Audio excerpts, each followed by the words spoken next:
Sala, bienvenida Gaby Huada, Isabel Guerrero, Miguel Torrealba Sánchez, Mía Puga, Juan, Cris Díaz, Andrés Ignacio Torres. Muchísimas gracias porque además veo que hay varias personas que son de movimientos de derechos humanos en Venezuela, así que me encanta tenerlos por acá.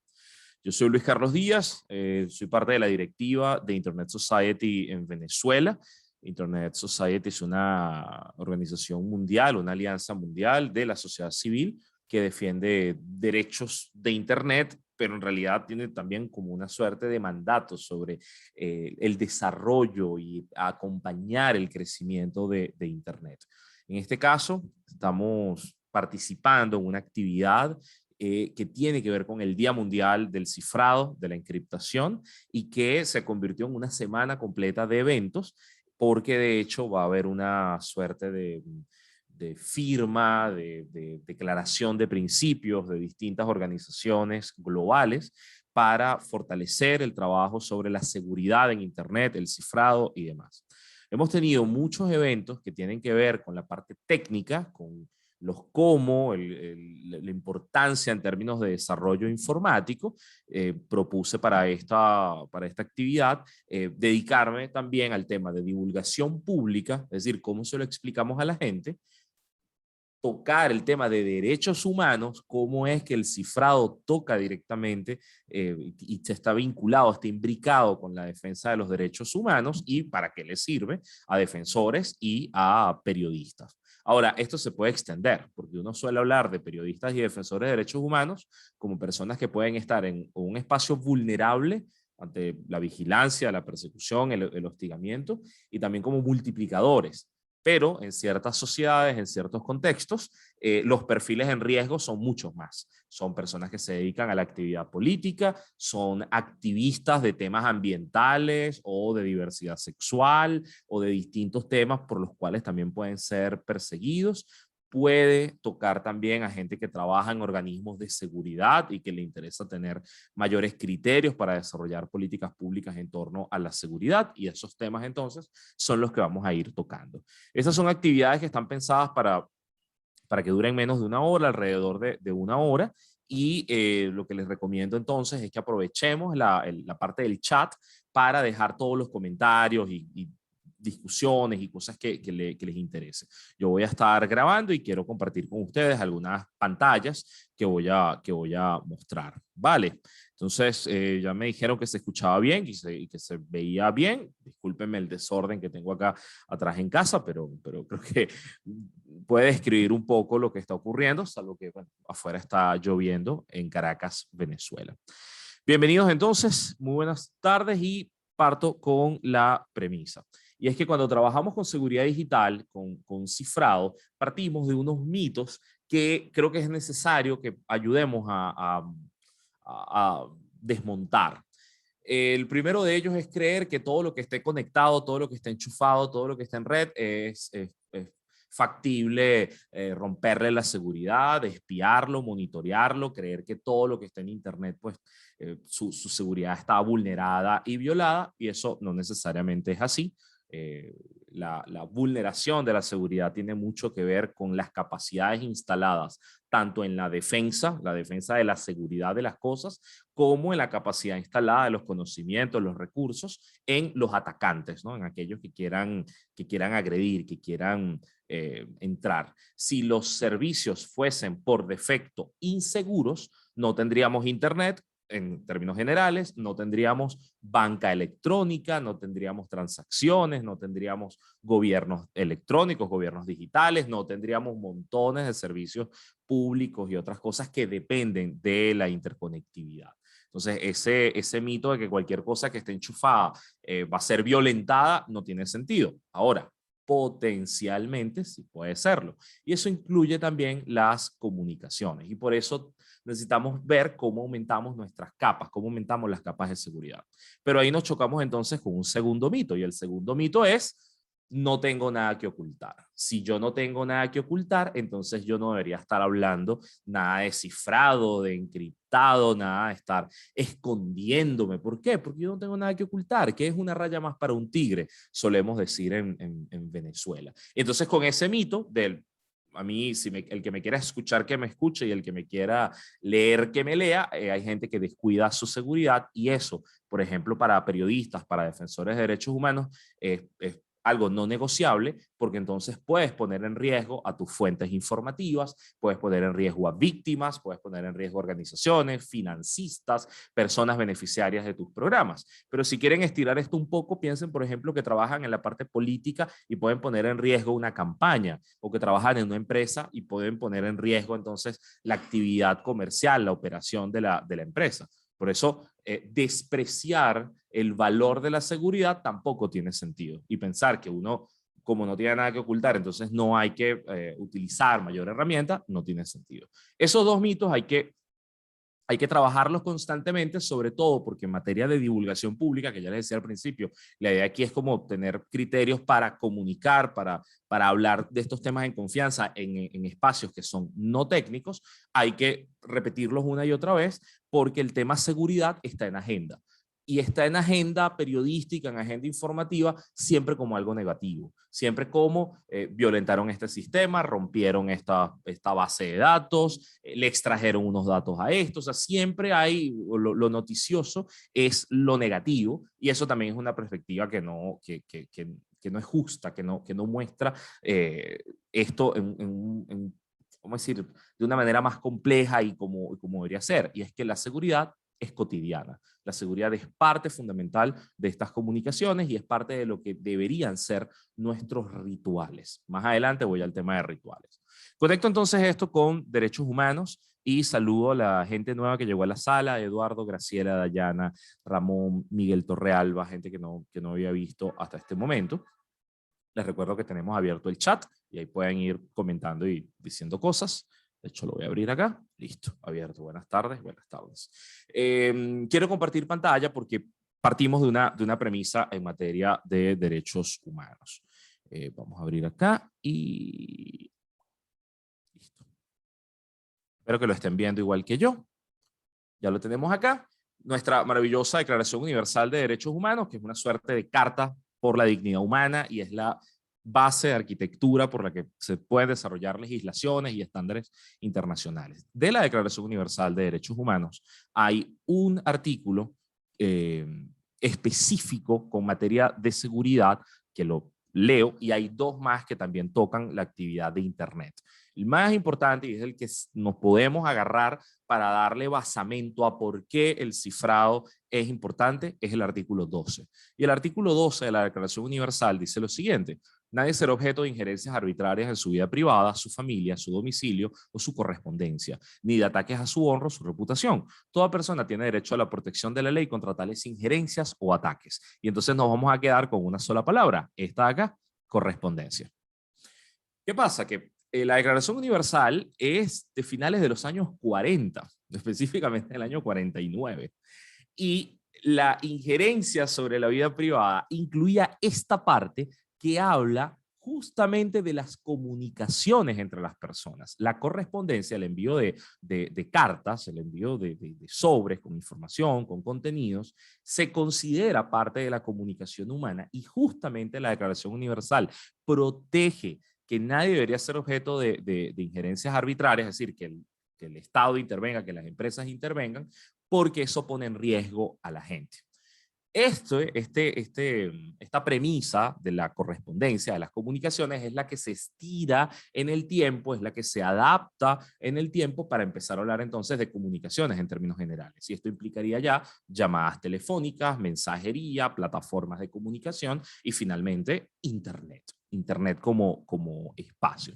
Y esto además para que vean que no es un capricho, que no es que alguien ahora está tratando de inventarse cosas, sino que son nuevas interpretaciones para darle ante los nuevos retos humanos la misma base de si somos dignos y si estamos trabajando por los derechos. Esto implica entonces también respetar la seguridad de las comunicaciones. Muestro otro ejemplo para que se vea cómo se estira, y es que el artículo 19 dice que todo individuo tiene derecho a la libertad de expresión, libertad de opinión y expresión, y el derecho incluye a no ser molestado a causa de sus opiniones, el de investigar, recibir informaciones y opiniones, y el de difundirlas sin limitación de fronteras por cualquier medio de expresión. Este asunto de cualquier medio, por cualquier medio de expresión, es el que luego se estira y se usa en el año 2010, y disculpen que use la palabra estirar, pero es como se adapta histórica y temporalmente, es el que se usó hacia el año 2010 para decir que Internet era también un derecho humano. Y es un derecho humano no porque, vamos a decir, estaba allí desde siempre. No, es que con su propio desarrollo ha demostrado que le garantiza a los ciudadanos del mundo capacidad para discutir, interpelar al poder, informar, informarse, tener incidencia pública, organizarse y hacer montones de cosas. Entonces, como Internet, pensado como evolución humana, le lega a las personas la capacidad de estirar, de extender sus capacidades, sus potencialidades, entonces la recomendación que hacía el relator de libertad de expresión en ese momento, que era Frank LaRue, a los gobiernos del mundo, a los estados del mundo, era, bueno, hay que proteger Internet y hay que proteger el derecho a Internet porque es de todas las plataformas, de todos los medios, el que más honra, el que más protege, el que más permite que las personas puedan vivir y disfrutar el artículo 19, que es el de la libertad de expresión. ¿Por qué? Porque bueno, no todos los ciudadanos del mundo tienen capacidad de tener su propio canal de televisión, su propia radio, su propio periódico, pero presencia digital y capacidad de hacer incidencia desde esos espacios digitales sí tiene. Entonces el 19 protege. Y otro que también se extiende a territorio digital es el artículo 20, que dice que toda persona tiene derecho a la libertad de reunión y asociación pacífica y nadie puede ser obligado a pertenecer a una asociación. También en interpretación moderna de los relatores encargados de este derecho específico, acelera los procesos porque anteriormente, cuando la sociedad, cuando la gente quería organizarse, quería asociarse, tenía que pasar distintos pasos, tenía que atravesar institucionalmente más pasos para convertirse en sindicato, convertirse en asociación, convertirse en partido político, convertirse en cualquier otra cosa. Había mucha más dificultad para poder organizar una protesta, una movilización. Y por el contrario, para que te obliguen o no a pertenecer a una. Con Internet esto aceleró y con Internet tú puedes hoy día crear grupos, crear capacidades organizativas que aceleran, que mejoran todas las posibilidades. Y también pasivamente o activamente en algunos casos, hay estados que obligan a su población a ser parte, así como aquí te dice, nadie puede ser obligado a pertenecer a una asociación. ¿Qué pasa con los estados que obligan a la gente a ser parte de sus propias plataformas digitales? Cuando te dicen, bueno, usted o pertenece a esto o no va a tener derecho a esta otra cosa. Caso venezolano, una de las que más se repite es el sistema Patria, que ya no es solamente un carnet, ahora es un sistema, pero también hay muchos otros países en el mundo que violan este artículo 20, obligando a la gente a ser parte de una asociación en la que quizás no quisiera ser parte. Entonces, partimos de esta premisa y voy a dejar de compartir porque tengo otra cosa que compartirles. Y así como les decía que Frank LaRue, relator de libertad de expresión en el año 2010, decía que Internet era parte de los derechos humanos, tenemos entonces este documento del año 2015 que les voy a compartir acá en pantalla, ¿sí? Que es una comunicación ya hecha por el relator de libertad de expresión que entró en el año 2014 llamado David Kaye, ¿ok? David Kaye. Para una explicación sencilla para los que no vienen, los que no están en la sala, que vengan que no vienen de movimientos de derechos humanos, los relatores son expertos que trabajan en la ONU por temporadas, tienen ciclos y se van rotando, son expertos de cualquier parte del mundo que además no reciben salario de la ONU, tienen como otra estructura que los sostiene y que se encargan de vigilar, monitorear el estado específico de algunos derechos humanos. Es decir, no es que haya un relator por derechos, sino que hay algunos temas que son importantes. Ellos monitorean, vigilan y dan recomendaciones para adaptarse, para generar nuevos estándares, para seguir creciendo. Y eso es una maravilla, porque en muchos casos estos relatores, cuando son buenos, vienen de universidades, vienen del mundo académico o vienen de la sociedad civil, las organizaciones más activistas, o a veces son ex trabajadores de sistemas estatales y que generaron buenas prácticas y aprendieron y entonces las pueden desarrollar en otras partes. Es muy interesante ese mundo porque lo que significa aquí es que las cosas no son estáticas.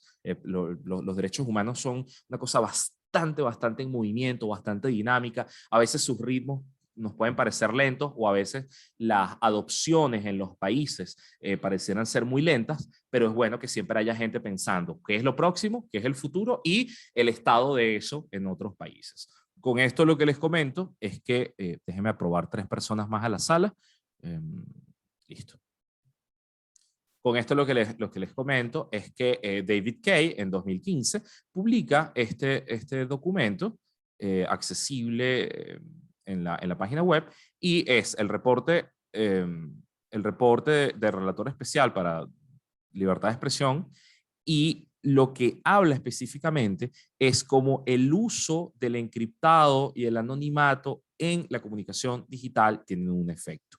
Y quiero leerles específicamente, bueno, aquí hay un montón de párrafos, un documento relativamente breve, pero quería leerles un párrafo específico para que vean dónde estamos parados.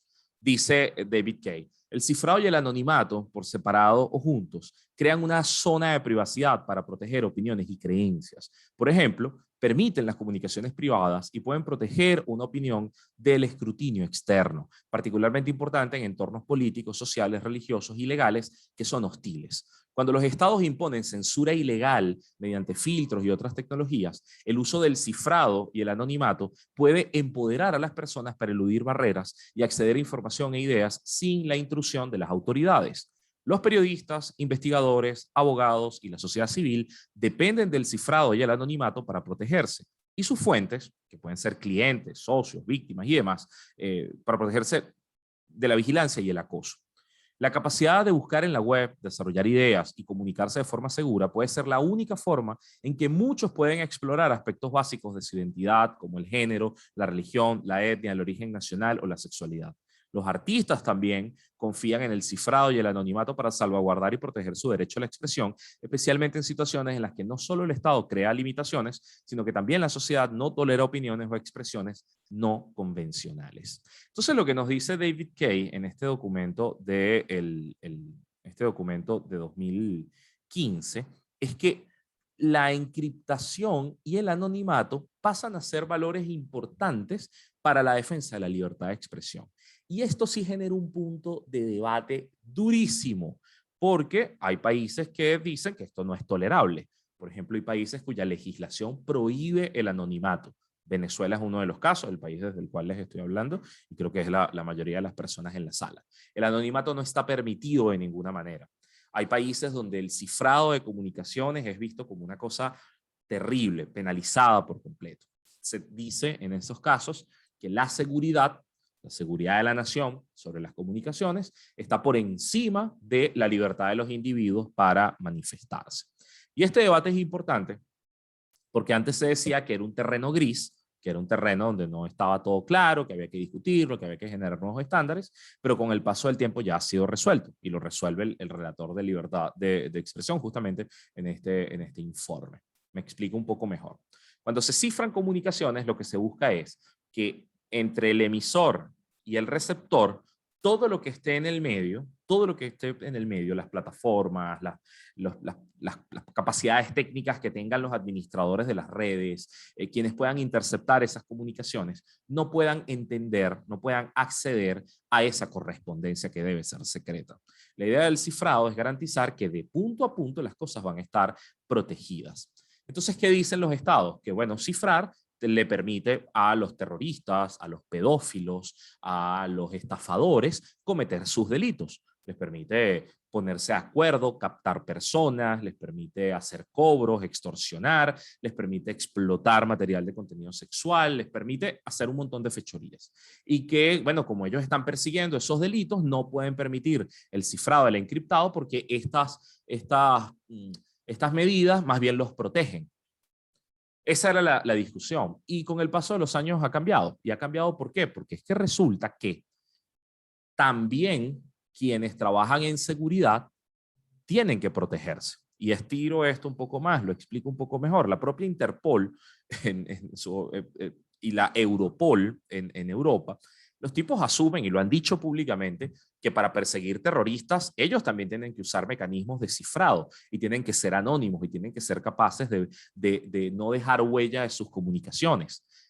Para poder infiltrarse en redes de pedófilos, tienen que utilizar estas herramientas. Para combatir contra el narcotráfico, por ejemplo, uno habla del narcotráfico porque es un actor que económicamente tiene capacidades para pagar cosas muy sofisticadas. Bueno, para combatir al narco también deberías tener mecanismos de anonimato muy fuertes y muy importantes y de cifrado. Entonces, cuando se hace el costo-beneficio, pues resulta que es mejor tener herramientas de cifrado, herramientas de protección, que no tenerlas. O mejor tenerlas para todos que tenerlas solamente para la policía. Sí, como si hubiese solamente un tipo de gente buena y todos los demás no. Es que tienes que protegerlos a todos. Pero luego hay una segunda capa, y es que permitir que muchas personas accedan a herramientas de seguridad hace que también puedas proteger a minorías dentro de esos países que puedan ser vulneradas, personas que están desarrollando, descubriendo sus nuevas identidades, en el caso cuando hay, por ejemplo, transiciones sexuales, por poner un ejemplo, o periodistas, comunicadores, caricaturistas que están en entornos donde son perseguidos y que necesitan decir cosas. Entonces, al hacer el costo-beneficio, es mejor que haya herramientas seguras. Y esto es importante que lo sepan defensores de derechos humanos y periodistas, porque a veces los estados tratan de dar unos argumentos muy fuertes, como que primero es la seguridad, y la gente suele creérselos. Y esto tiene otra capa importante, y es que no es que al tener cifrado ya tienes la vida resuelta, ya los terroristas tienen la vida resuelta. Y es que no, los estados tienen muchas otras cosas, otros recursos, y tienen que seguir desarrollándolos. Pueden generar inteligencia alrededor de los datos, pueden trabajar con otros métodos de infiltración, pueden hacer otro tipo de trabajo, y no es que necesariamente ellos tienen que pedirle a todas las plataformas una suerte de llave para entrar por la puerta de atrás y ver qué se está diciendo, qué se está comunicando. Lo digo de esta manera porque pasa mucho y quiero compartirles pantalla por otra cosa. Por cierto, igual pueden ir dejando comentarios. Veo que está Graciela Portillo desde Maracaibo, también de Espacio Público. Me parece genial. Ramón Paruta de Espacio Público. Dayana desde Mérida. Muchísimas gracias, de verdad. Voy a compartir pantalla por otra cosa. Y es esto acá. En ocasiones, les decía hace rato, este es el tipo de noticias que aparecen. Le van y le dicen a la gente masivamente, los terroristas usan Telegram para recibir bitcoins, dice un informe. Y entonces empiezan con este desarrollo de decir a la gente, uy, usted usa Telegram, pues Telegram también lo usan los yihadistas para capturar niños. Ah, es que usted usa Bitcoin. Bueno, los que trabajan con esclavos y venden órganos también están usando Bitcoin. Y tratan de criminalizar los protocolos, tratan de criminalizar las plataformas, las aplicaciones, y no ver que en realidad esas prácticas existen en el mundo, son deleznables, son terribles, hay que combatirlas, pero no es que existen porque existe Internet, o no es que existen porque existen estas herramientas para ocultarse. Es que más bien se van haciendo cada vez más sofisticadas. Y la respuesta a este tipo de cosas es que en realidad la gente debería usarlas más y conocer más para cuidarse, para protegerse, para generar sentido crítico. Pero también los países deberían tomar decisiones para que este tipo de cosas no ocurran. Y lo muestro de esta manera para entrar entonces al foco central.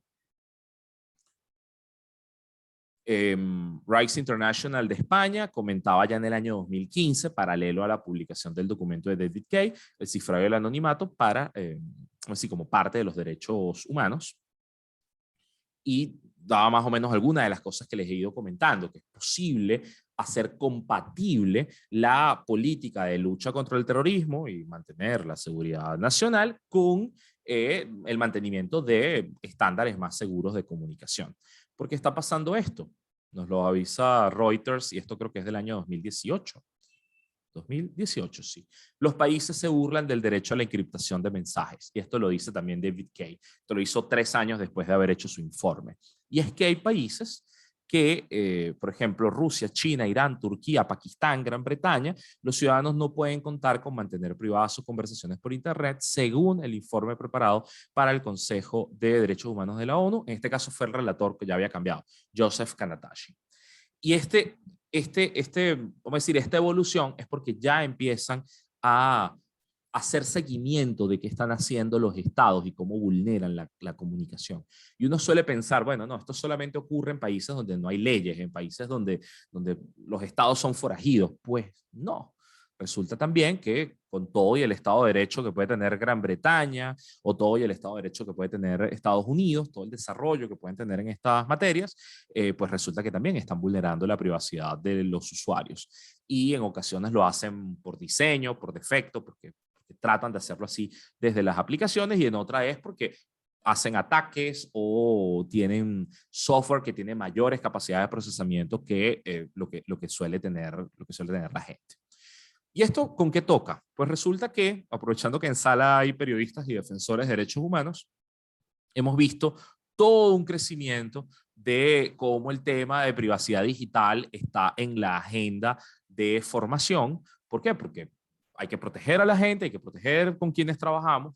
Entonces pueden acceder a montones de recursos, guías, cursos, charlas sobre cómo aumentar la privacidad digital. Se habla de privacidad como el mantenimiento de cosas en secreto, y recuerden además que en este caso no es para ocultarse, pendientes con eso. El cifrado no se usa para ocultarse, sino que se usa para servir y proteger el resto de los derechos. Pensemos en la capacidad de nuestra comunicación digital, no como que nos estamos escondiendo para hacer algo, no, sino que es la manera de garantizar que podamos seguir trabajando por el resto de las demandas de derechos, sobre todo pensando que hay estados que dicen que están combatiendo el terrorismo y al mismo tiempo considera que la disidencia política, que la diversidad de pensamiento, que la existencia de asociaciones de la sociedad civil son terroristas, ¿okay? Es ser terrorista. Uno de estos casos, por ejemplo, actuales es Rusia. Hay una legislación muy dura contra asociaciones civiles y medios de comunicación, y básicamente todos los que estén recibiendo financiamiento internacional pueden ser catalogados como agentes extranjeros, que además van a ser vigilados, monitoreados, que sus publicaciones dentro del país van a tener una marca, una tacha que dice esto fue pagado con plata extranjera porque somos agentes extranjeros. Una cosa súper agresiva, súper dura, que de hecho entra en conflicto ahora que le acaban de dar el premio Nobel de la Paz a un periodista ruso, junto a María Ressa, la periodista filipina, que también estaba en un entorno súper hostil, y una de las grandes dudas que hay es, bueno, esta persona la van a considerar agente extranjera por recibir el dinero del premio Nobel. Entonces, este tipo de cosas son complicadas, son difíciles, pero las estamos viviendo cotidianamente. Les muestro otra guía. Esto no es para decirles lean, búsquenla, no, porque hay unas más sencillas o más actuales o más lo que sea. Esta guía, disculpen, voy al inicio, defendiendo derechos humanos en la era digital. Además se hizo, esta es de 2016, se hizo gracias a Privacy International en Argentina, pero tenía acá unas premisas que quería leerles. Todo por irme a la portada. No.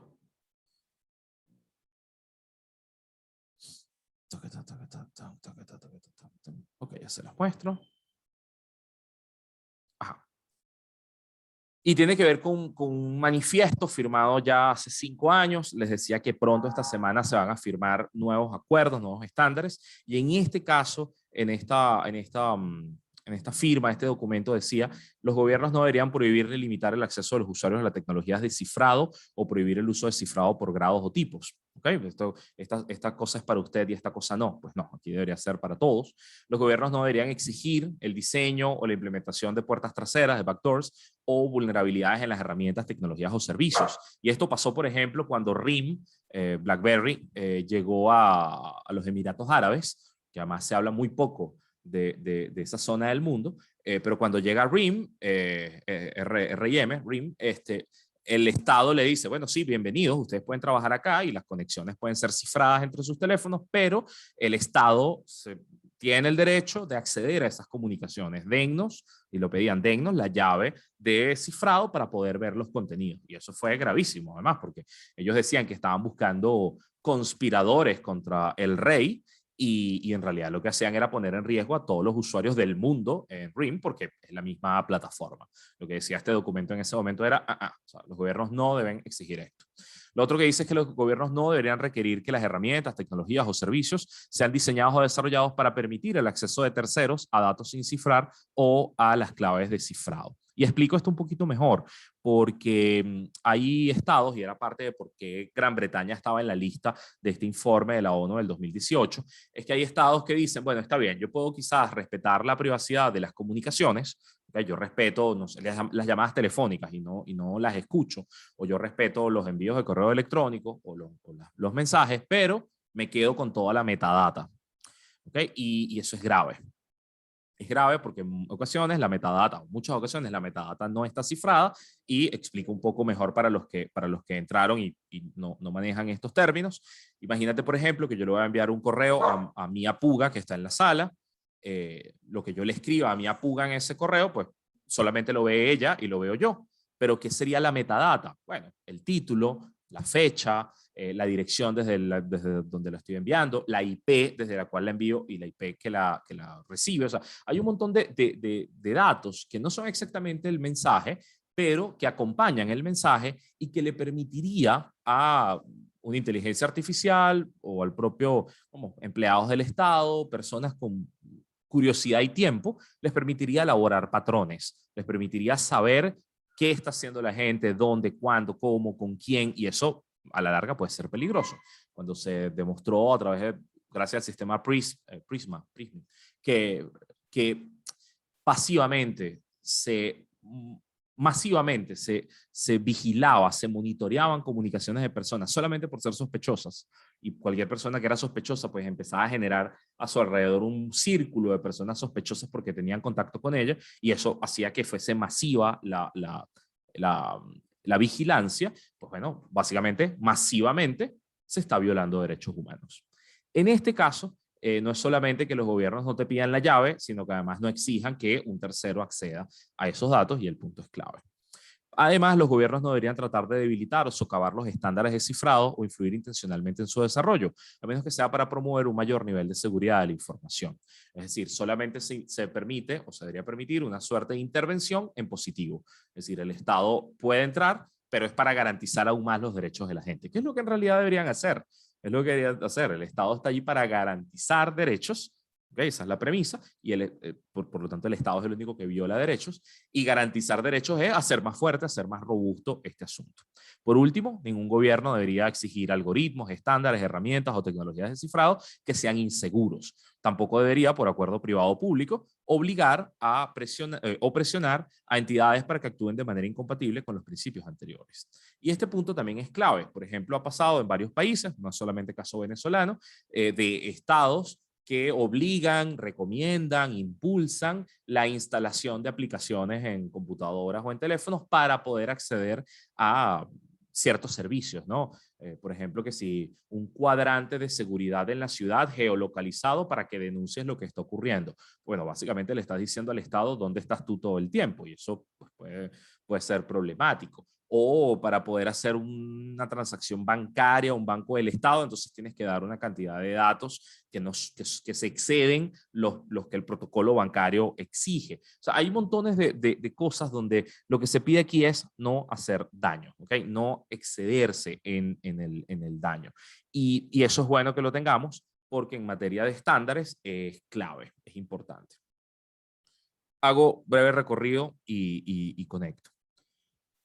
Vamos a decir que en este caso, los informáticos, y esta semana iba a ser una semana de muchas presentaciones técnicas, los informáticos siguen desarrollando herramientas para que sea más robusto, más fácil, más rápido los estándares de cifrado. ¿Hacia dónde estamos yendo?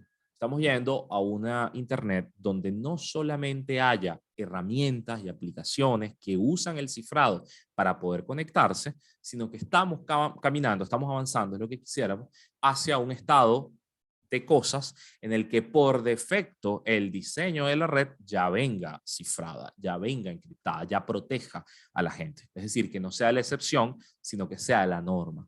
Y ahí aporto un punto más, y es que tenemos también que trabajar para que el desarrollo de estas aplicaciones no solamente sea seguro, sino que además sea fácil de utilizar, porque hace unos años, y por eso saqué este montón de documentos de 2014, 15, 18, hace unos años cuando se trataba de darle clases a activistas, a defensores de derechos humanos, a periodistas, sobre cómo utilizar herramientas seguras, se perdía mucho tiempo enseñándoles, por ejemplo, a crear una llave PGP para que pudiera cifrar sus correos electrónicos. Cuando digo que se perdía tiempo es que podían ser talleres de 6 horas, 8 horas, para que aprendieran todo lo necesario para crear una llave PGP para poder enviar un correo electrónico. Miren, eso es como que yo, en vez de decirles, te voy a enseñar a manejar un carro automático, o te voy a enseñar a manejar un carro sincrónico, te diga, no, hoy vamos a construir un motor. Mira, no todos son mecánicos, no todos tienen el tiempo, no todos tienen la disciplina, no todos tienen las capacidades técnicas, y eso hacía que la posibilidad de comunicarse de manera cifrada quedara restringida a unos pocos. Yo sé que el PGP además es una maravilla y es genial y sirvió mucho y sirve mucho para que haya comunicaciones seguras, pero dejar toda, absolutamente toda la responsabilidad del lado del usuario genera un problema, y es que convierte la seguridad en un lujo, convierte la seguridad en algo que solamente pocas personas pueden hacer, que tengan tiempo, disponibilidad, conocimiento, que tenga montones de cosas. Tenemos que pensar más la seguridad como parte, y el cifrado de las comunicaciones, como parte de los rituales de uso de esta herramienta llamada Internet. Y estiro un poco más la idea usando el mismo ejemplo del vehículo, de manejar.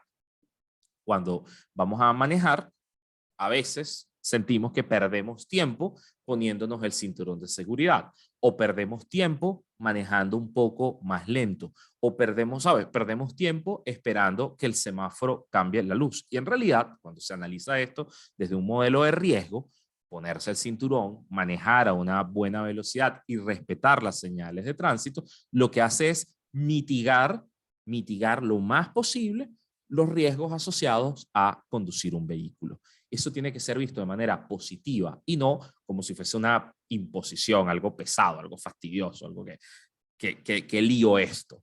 A la gente le queda muy claro, por ejemplo, este asunto de qué fastidio cambiar la clave de mi cuenta en el cajero automático cuando te pueden sacar dinero y pierdes dinero y te roban. O sea, ahí sí tienes un incentivo muy claro. Pues lo mismo ocurre cuando se trata de comunicaciones. Estamos en un nuevo ecosistema, año 2021, en el que es más fácil y más barato para la gente contratar un VPN, y con un VPN entonces navegar por defecto de forma protegida, de manera que tu proveedor de servicios de Internet no vea tus comunicaciones, no siga tus comunicaciones. Tenemos herramientas que ya por defecto ofrecen servicios cifrados, y ahí sí que me detengo un momentito antes de abrir preguntas, y es que Signal, por ejemplo, una aplicación de mensajería entre teléfonos, y también pueden sumar su computadora, que tiene unos niveles de seguridad, unos estándares de seguridad que son aceptables, que están bien, que son recomendables, y hay un ecosistema además de más aplicaciones. Está Telegram también y está WhatsApp también. ¿Qué ocurre? Que con WhatsApp hay un esquema de cifrado punto a punto que pareciera similar a Signal, porque es que de hecho le pidieron asistencia en esa área, pero al ser parte de una empresa privada como Facebook, pues también están revisando metadata, parte estos nuevos acuerdos, estos nuevos contratos con usuarios que querían publicar en febrero y luego retrasaron a mayo y luego han seguido retrasando, tiene que ver con eso, con la posibilidad de acceder a metadata para poder hacer mejor recomendación comercial y publicitaria. Entonces, bueno, eso hace que WhatsApp ya no sea tan confiable como quizás lo fue hace un tiempo, aunque para algunas personas jamás y nunca fue confiable. Y Telegram tiene vamos a decir, una característica de diseño, que es mixto, es un sistema mixto. Telegram es un sistema que trabaja con servidores, esos servidores alojan el contenido y eso es maravilloso cuando, por ejemplo, con Isabel Guerrero, Alexis Ramírez en la sala, yo les envío contenidos en WhatsApp, por Telegram, disculpen, ellos me envían cosas en Telegram y bueno, ese contenido va a estar en su equipo, en mi equipo y también en el servidor de Telegram. Y eso puede ser interesante porque funciona como una nube, porque puedo guardar cosas, pero esas comunicaciones no están exactamente cifradas a un nivel robusto. Lo que está cifrado en Telegram son las conversaciones secretas uno a uno, que son salas que además se autodestruyen, y eso funciona y tiene un buen nivel de cifrado, pero lo complicado es a la hora de educar, a la hora de enseñar a la gente, decirle, bueno, este sistema te sirve a veces sí, a veces no. Ahí es donde está un poco lo complicado. Por eso es que se trata de decir, como, bueno, pásense a Signal, ¿no? Y habiliten la eliminación de mensajes después de tantas horas, porque es como por estándar lo que es mejor ahorita. Todo lo que acabo de hacer hasta ahora es hablar de distintas herramientas para, en términos de divulgación, darle credibilidad o legitimidad o recomendación a una de ellas. Pero viene el lío. ¿Cuál es buena y hasta cuándo? Y es ahí donde entra entonces el mundo periodístico y es donde se da la mano con los aliados digitales. Es importante que organizaciones de sociedad civil, ONGs, puedan hacer auditorías de estas aplicaciones, puedan hacer auditorías semestrales o anuales, puedan revisar cuáles son sus vulnerabilidades y puedan ir escalando en la exigencia de qué es lo mejor. Primero, porque no hay una llave mágica. No hay cuando la gente va a cursos de seguridad o está en un curso de seguridad, espera que el facilitador le dé una llave, una multilock, una cosa que tú digas, esto lo cierras y ya estás seguro para siempre. Y así no funciona. Es un poco como la vida del médico, ¿sí? Que de pronto hay cosas que por décadas te recomiendan y después no. O sea, para los médicos de pronto el tomate da cáncer y de pronto el tomate cura el cáncer o mitiga el riesgo de cáncer y de pronto, ¿sabes? Hay cosas que van cambiando. Pues con seguridad digital van escalando, porque es una carrera constante en donde hackers, gobiernos, empresas están compitiendo por violentar la seguridad de los otros o por proteger y tener mejores estándares. En este sentido, ¿dónde se inserta Signal? Pues bueno, han recibido dinero de organizaciones no gubernamentales que están trabajando por la seguridad de los datos. Voy a admitir 2 personas más en la sala. Han dado ese tipo de cosas y la idea es que se mantenga así, se mantenga limpio, ¿sí? Se mantenga como que es transparente de dónde reciben la plata y para qué la están usando. Para que vean por allí, allá hay dinero del Nice Center para periodistas, es una aplicación que además se recomienda usar en el Consejo de la Unión Europea, o sea, hay más apoyos, ¿no? Hay más apoyos institucionales en este sentido. Pero hace falta que las cajas de herramientas evolucionen, cambien, se adapten y que sean cada vez más fáciles para las personas. ¿Fáciles por qué? Porque hace 8 años les hablaba del ejemplo del PGP, pero por ejemplo entonces había que hacer otro protocolo para envío de mensajes, otro protocolo para poder tener un VPN tuyo local configurado, otro protocolo para poder encriptar tu disco duro, otro protocolo. Y no, hoy en día se está trabajando más bien con cosas por defecto. Hoy día no es que ya nuestros teléfonos van a tener un botón donde dices quiero encriptar o no quiero encriptar, sino que ya por defecto se está cifrando el contenido dentro de los equipos móviles, por eso tienen que actualizar los equipos. En las computadoras también, Windows está usando BitLocker para cifrar y así estamos caminando hacia nuevos estándares de protección. Solo cerraría diciendo una cosa, antes de abrir también preguntas vía chat, sería buenísimo que utilizaran el chat, y es que tenemos que generar alianzas. Esto es un asunto que no van a resolver los defensores de derechos humanos solos, ni los periodistas solos, ni los informáticos solos, sino que tenemos que estar en comunicación constante, por ejemplo, para que los informáticos sepan cuáles son las nuevas necesidades que tenemos los que estamos en el front line de riesgo, ¿sí? Los que estamos en la primera línea de riesgo y estamos bajo mayor vulnerabilidad. Los periodistas necesitamos comprender lo que ocurre en términos digitales para poder divulgarlo y no generar pánico, no generar miedo. Que parece atractivo, te genera clics, hace que la gente se quede pegada y te escuche, pero que en realidad necesitamos que la gente también genere confianza sobre herramientas que pueden ser seguras y que le pueden salvar la vida. Y en materia de defensores de derechos humanos, no solamente son personas que tienen que protegerse ellos, sino que tienen que proteger a todos para los que están trabajando. ¿Ok? A todas las víctimas, a toda la gente a la que acompañan. Y cierro con este asunto. Constantemente tenemos que evaluar las herramientas, pero también las amenazas. Las amenazas son importantes. En ocasiones se cree que el principal riesgo es el Estado, los organismos de inteligencia, la empresa del competidor que nos está espiando o el partido político contrario, y nos olvidamos, por ejemplo, que hay grandes vulnerabilidades en los ex, que es una de las materias más rudas de trabajar en materia de seguridad digital, porque los ex, ¿no? Ex maridos, ex novios, ex trabajadores, ex pasantes, ex empleados de no sé qué, saben tus rutinas, tus códigos, tus claves, conocieron tus equipos, tuvieron acceso físico al equipo, saben dónde está, saben cuáles son tus piezas débiles, y cuando quieren extorsionar, cuando quieren hacer daño, cuando quieren cobrar venganza, cuando quieren ser violentos, y disculpen que use ejemplo masculino, pero es que la mayoría de los agresores son hombres en el asunto de los ex,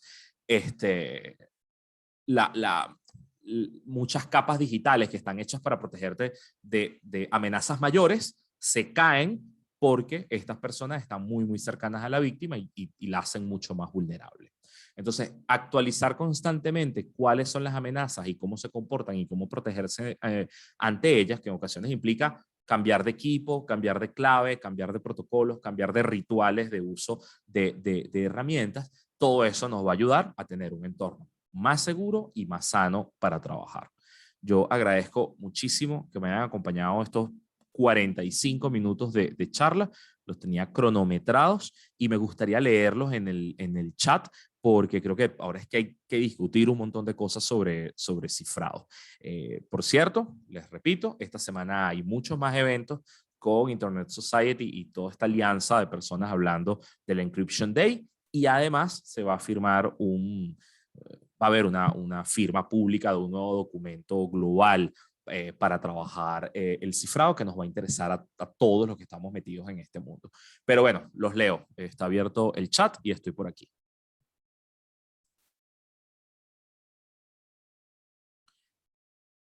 Veo a Graciela Portillo, a Ramón Paruta, Dayana, Cris Díaz y Gaby Buada.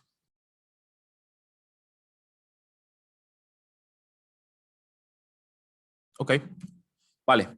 No he recibido mensaje por acá. Yo lo dejaría entonces.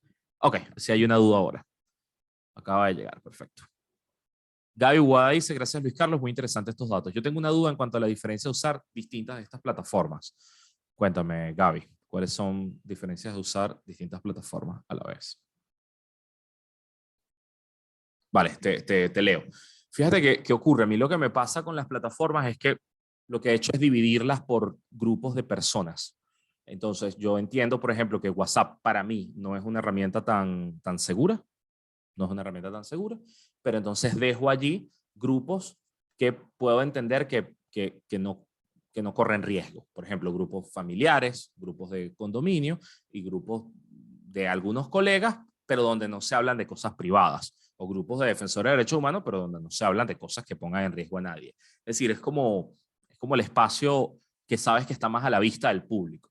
Y trabajo además con una premisa, no decir nada en WhatsApp, no decir nada que no me gustaría ver publicado en un medio de comunicación o leído en la radio o lo que sea. ¿Okay? Y esto además lo viví personalmente. Me tocó enviar notas de voz que después eran transmitidas en radio porque lo que decían a alguien le parecía interesante y salían. Y bien por mí porque lo que decía era medio coherente, pero básicamente el riesgo es grande si te resbalas.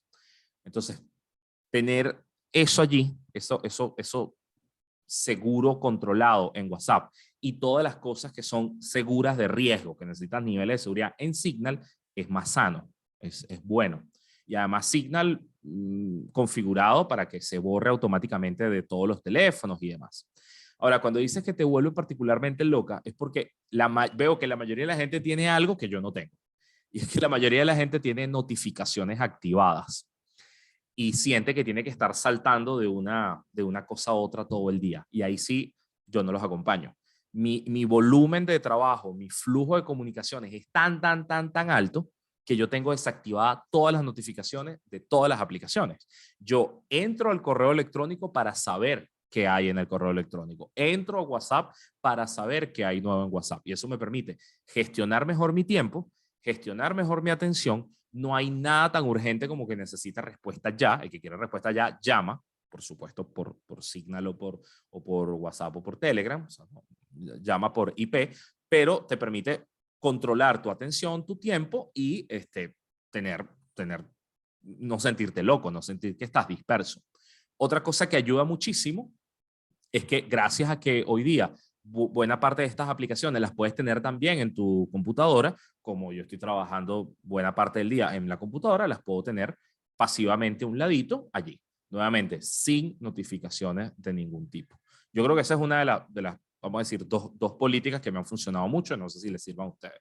No tiene nada que ver con seguridad, por cierto. Dividir grupos para que distintas cosas estén en distintas redes y no tener ningún tipo de notificación. Igualmente los leo. Graciela Portillo dice excelente contenido y demás. Muchísimas gracias. Y, Miguel Torrealba. Disculpen que estoy acá, que estoy tratando de leer bien. Interesante buen trabajo para promover mejor protección en comunidades digitales, pero temo que hay un mito que debe desmontarse. Chévere, Miguel, dime cuál es el mito que hay que desmontar. Cifrado no es igual que seguro ni protegido, exacto. Cifrado es simplemente más difícil de acceder si no se debía tener acceso. La clave está en la longitud y distribución de las claves y allí la criptografía aún tiene pies de barro. No se tiene un esquema ideal para distribuir la certificación. Excelente, Miguel. Sí, lo que les decía hace rato es que este es un camino que se está avanzando. Decir que algo está cifrado no significa que esto está blindado ante todo.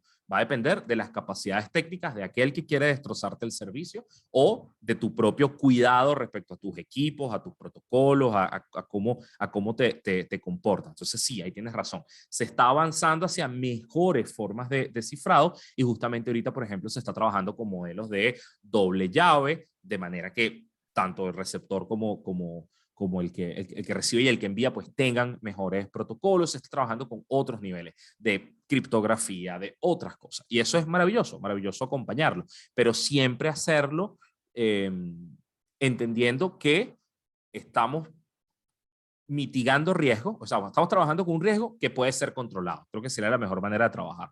No es decirle a la gente, todo lo que usted haga está a la vista del público, porque no es así. No todo lo que estamos diciendo es absolutamente público.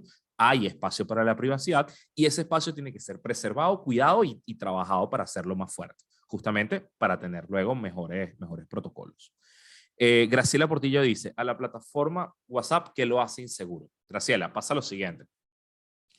El juego acá es que WhatsApp le pertenece a una empresa privada llamada Facebook que está usando datos de los usuarios para entrecruzarlos, ¿ok?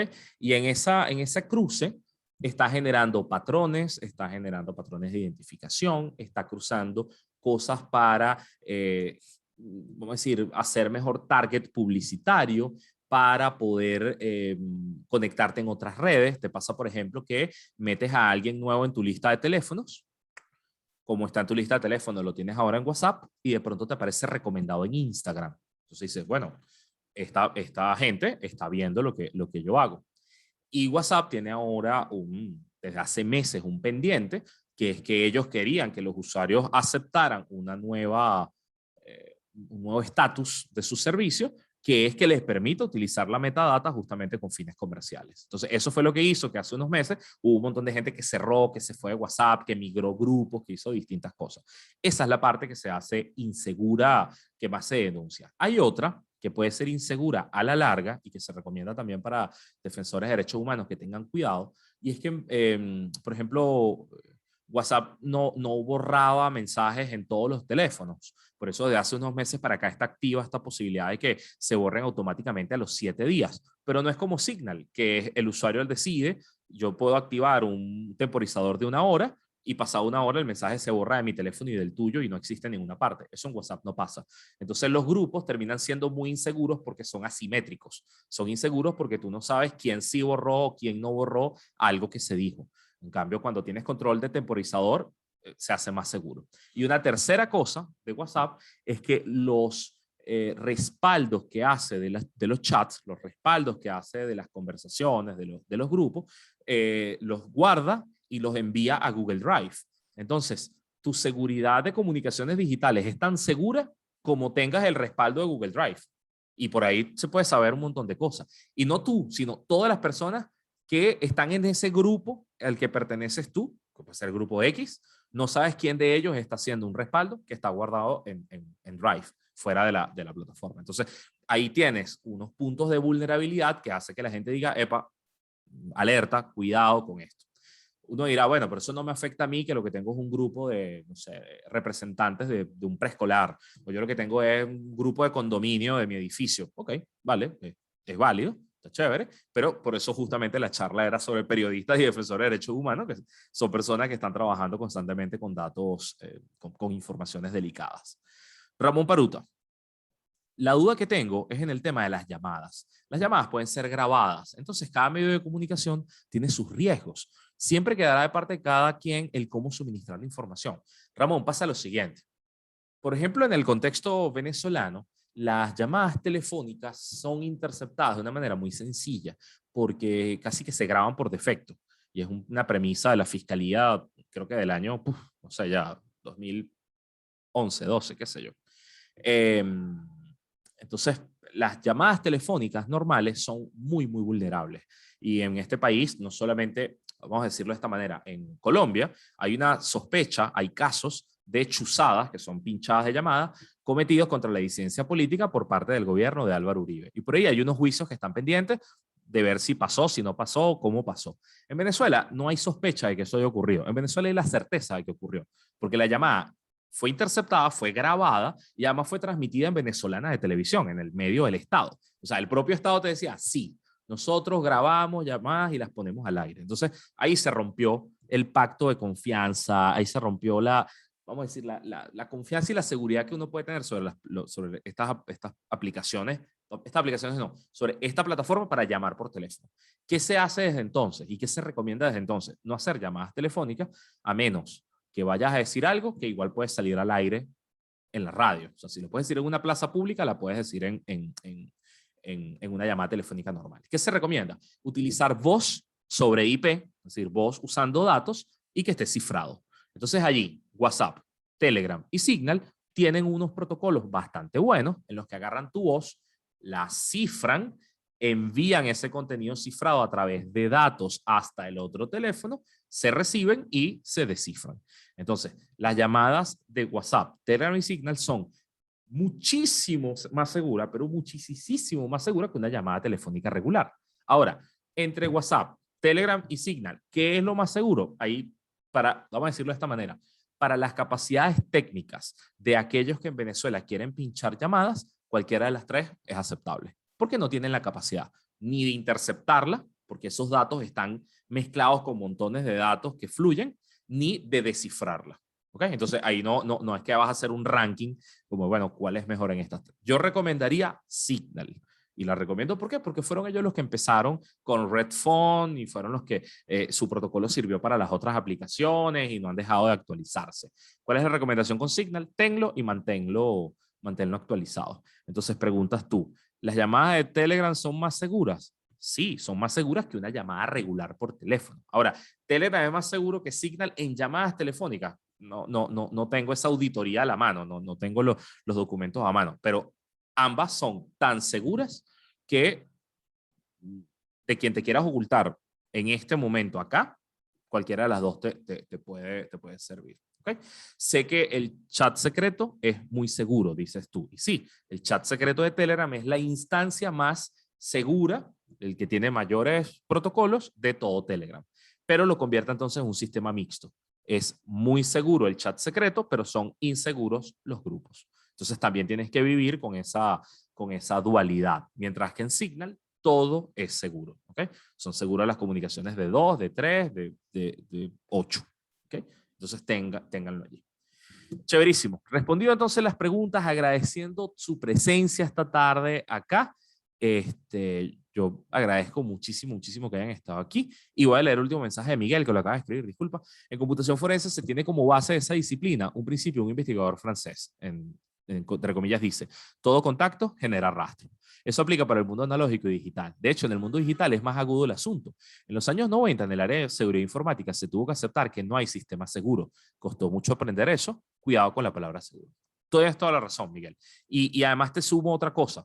no solamente cada contacto genera rastro, sino que en un mundo hiperconectado, ese rastro genera una huella completa y puede configurar todo un patrón de datos, un patrón de rastros que nos hace hasta predecibles.